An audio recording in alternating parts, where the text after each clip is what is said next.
At the end of the year, now we're starting to really look at the whole big picture.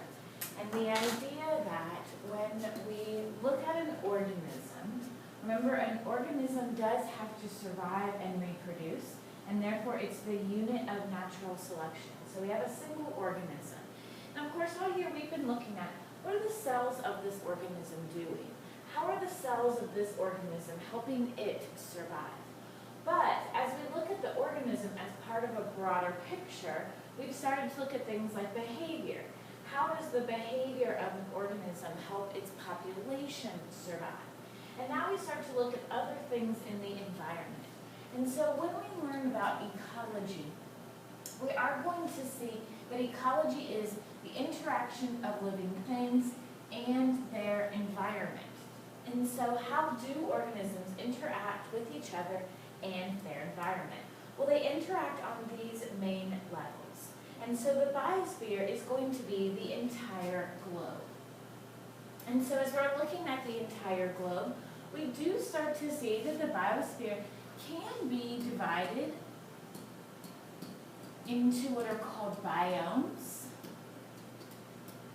And biomes are areas of similar temperature and precipitation. If two areas have similar temperature and precipitations, we are going to expect that they have similar types of plant life, not necessarily the same, but perhaps the result of convergent evolution, because we see the same sort of selection factors. So keep in mind that when we look across a biosphere and we look at the different biomes, a lot of times those are the results of convergent evolution. And so the biosphere can be divided into biomes. An ecosystem, we do want to add in that an ecosystem is a distinct unit or a defined area.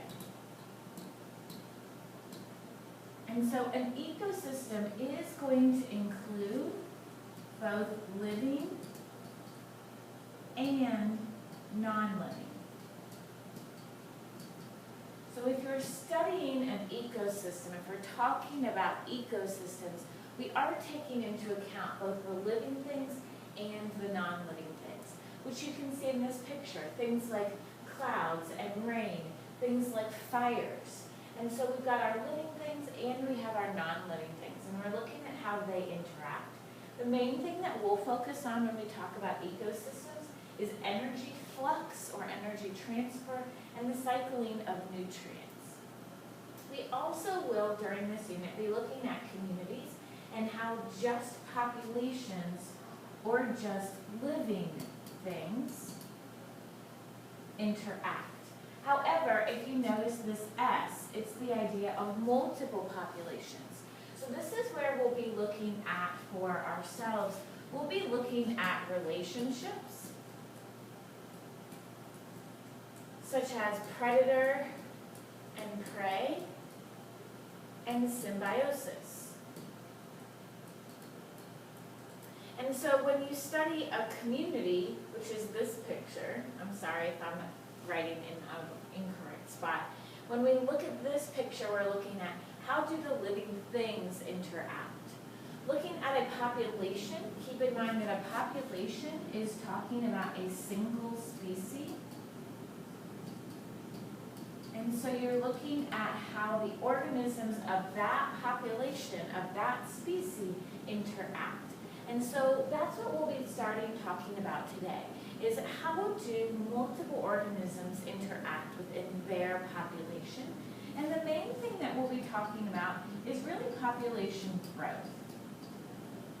What are the trends that we can notice and predictions we can make about how a population actually grows and responds to limiting factors? And so this is an overarching view of when we study living things. Sometimes we just study the organism, sometimes we study the whole species, sometimes we study multiple species, sometimes we study the species and all of the factors that affect it, and sometimes we'll study it across the globe and look at global processes. So we're going to spend some time in this lecture lecture really talking about population growth. Population growth is how the population grows, but it's influenced by both the environment and by other organisms, meaning it's going to be influenced by living things and non-living things. When we look at population growth, there is some math that you're going to be expected to do here, one of which is determining the rate of growth. The rate of growth, when we just look at growth, the growth of the population is going to be determined by, we're going to use this term here for R is the births minus the deaths. So this part is birth minus deaths. So the number of organisms that are born and minus the number of organisms that die. Now this can be a positive value or a negative value. If there are more organisms being born, it's positive. And what's happening to our population? We would be growing. So a positive value here means that the population is increasing. A negative value would mean that the population is decreasing. Then we have the second factor, and this is going to look at immigration, which remember we talked about a little when we talked about Hardy-Weinberg, minus emigration, leaving. So how many organisms are coming into your population? How many organisms are leaving your population? They study this a little bit when they study organisms like lions and gorillas, and where the males have to leave their home where they grew up and actually go start new prides or new groups of organisms living together. And so immigration coming in, emigration going out, again, could also be a positive value or a negative value. And so our growth rate can be positive or negative. However, all that we have right here are values. And so we do have to look at the rate is actually the amount of change over the change in time. So we do have to always take into account that anytime we're working with the numbers, if we're asked for a specific rate, it means over time. So we would have to look at how it changes over time. When we look at population growth, there are two main patterns. The first is called exponential growth. The second is going to be called logistic growth.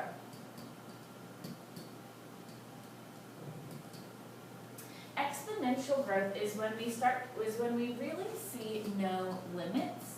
And of course, if you have worked in higher math, you've learned the idea of exponential increases. What we have to understand is first, what does exponential growth look like? It looks like something called a J curve, and it's where the growth is very slow at the beginning,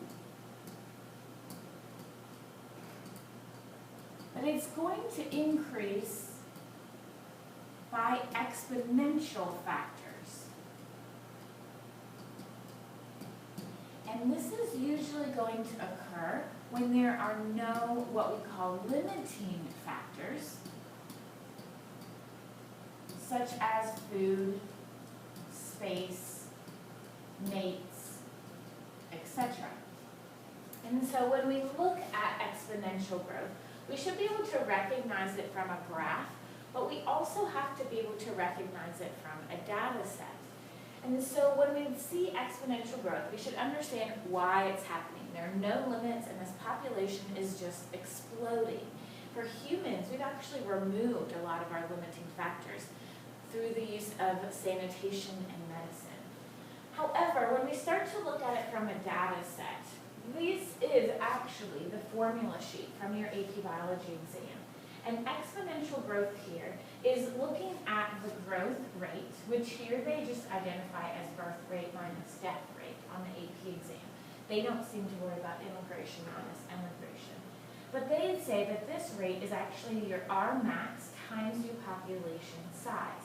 So if I want to know how many more I expect in the next generation, I take my population size and I multiply it times the maximum per capita growth rate of population.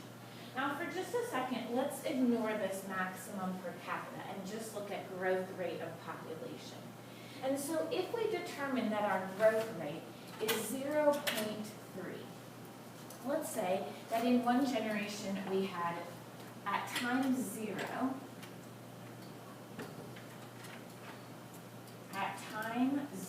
we have 10 individuals. And then in the next generation, we have 13. That would give us a growth rate of 0.3 over one generation. And so if we want to make the next prediction at where we'd be at 2, that would really just be 13 times 0.3. And exponential is going to say that that will continue every time. That at generation 3, this is going to be 16 times 0.3. And so we actually, because we have to round down, we actually start to see a trend that will give us this overall shape. Now, one thing that we do have to notice is our growth rate has to do with our per capita. So for the whole total. So when we look at exponential growth, they might give you this R max value, or you might have to determine it. And the growth rate, remember, is the change, so 3, but divided by the per capita, which was 10. So I could give you that the growth rate is 0.3, or I could give you two different values, 10 and 13. And you could calculate that the difference is 3. 10 minus 13 is 3. That's how many we've changed. Divided by the whole population is 0.3. And that will give you your per capita or per total population growth rate. And so this is how we are going to work with exponential. And we'll do a little bit more practice in class. Overall, you need to understand what exponential growth looks like, what it means, and we're going to do some more practice with data sets. Next, we talk about what's called logistic growth or carrying capacity. And the idea with logistic growth is that you are going to reach a limit. And so carrying capacity is what's called an S-curve. And this is where we reach a limit. And for this population, it's 1.5 million, so you should be able to look at a graph and find the carrying capacity. But what you'll notice is that the population doesn't exactly sit at it. It kind of overshoots and undershoots and overshoots and undershoots, and we do have a little bit of variance here. Now, if you look again at this equation, this is your equation for logistic growth. It kind of looks exactly the same as the exponential. But it is limited by the carrying capacity. And so what you'll see here is that the carrying capacity is going to be limiting how much we can grow. And so you should be able to plug numbers in. For example, let's say that the carrying capacity is 10.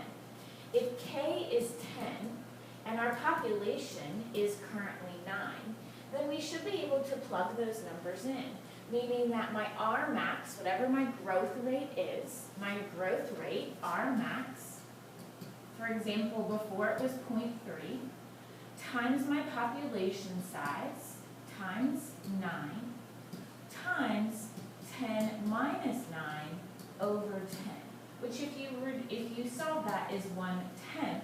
And so when we start to see these values, we should be able to plug in and make predictions about how many individuals you would see in the next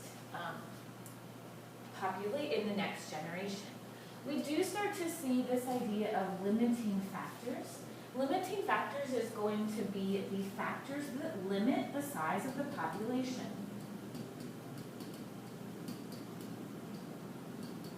And we divide these into two: density-dependent limiting factors and density-independent. Density, remember, means how many are in an area, a densely populated area. And so density-dependent limiting factors are really going to be things like food, space, water, they're affected by how big the population is. Density-independent limiting factors are going to be things that don't take into account the size of the population, and they're mostly going to be things like natural disasters. So if you look at this picture here, disease, this is going to be a density-dependent limiting factor. Accidents, natural factors, these are going to be things like independent. They're going to happen whether you have one organism or 20 organisms. Now they might happen more depending on the size of the population, but for the most part, they're going to happen regardless of whether the population is large or small. If we look at starvation, this is a much more density-dependent. Hunting, predation, all of these things are going to be examples of density-dependent organisms, not density-dependent limiting factors. And so you do have to be able to recognize a limiting factor and know that it's going to help create the carrying capacity. These limits are determined by the limiting factors. And then you need to be able to identify density-dependent or density-independent. As we finish up, this is the main section that we want to cover, but we do want to understand that different populations experience different growth patterns. Some, what we call R-selected, are going to be small, but they're going to grow very rapidly and have a short lifespan. Other populations experience a very different pattern where they have slow growth, but they experience a long lifespan. And this idea of size does give you an idea. If you don't have long to live, you probably can't grow very large. So we just need to know that different populations will grow at different rates. Their patterns will be different. We will get to a little more later the idea of predator-prey, but we want to go ahead and introduce the fact that relationships are going to influence the cycle of population growth. So we will see certain patterns depending on the time of year.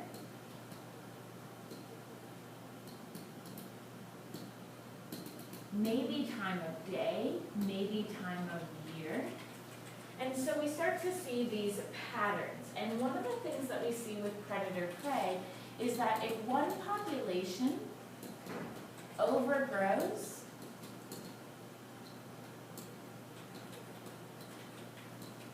it will drastically affect the other.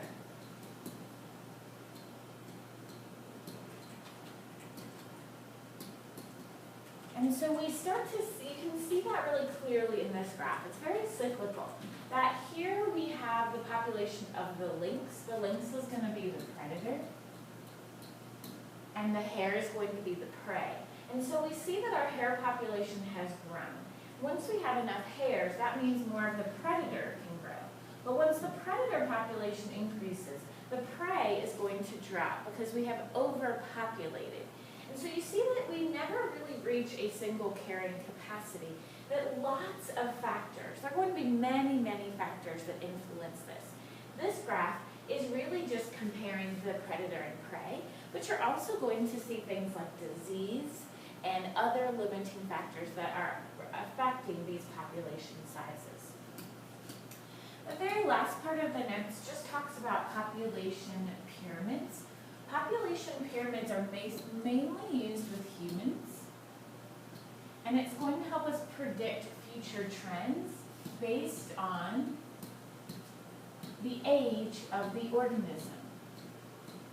Now, lots of things to think about when we talk about the age of the organism. If you are very old, we can predict that you are probably going to die soon. If you are approximately around the early middle age,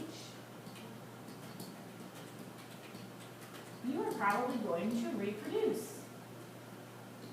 And so when we look at population trends here, if we look, for example, at West Africa, they have a very small elderly population, which means not very many are dying. We're not having a huge death rate here. And we have a lot of very young organisms. And so these young organisms in the next 10 years will be reproducing themselves. And they'll have even more children. So when you look at this, you can see how many are ages 0 to 4, 5 to 9, 10 to 15, 10 to 14. We see this general pattern, which to me looks like the arrow is pointing up. And this is going to mean that the population is increasing. When you look at this, we start to see a little bit more of a stable trend, and this means that the population will be stable. Sometimes you will even see a pyramid that looks like this, and this is like an arrow pointing down, and this means that your population is decreasing. This might happen because of war, famine, organisms leaving or coming in, and so we can make overall predictions, and if we have the rates that we talked about on the first page, we can make specific predictions. And so this section really is all about populations, how many organisms are living in that population. And that's where we're stopping notes for today.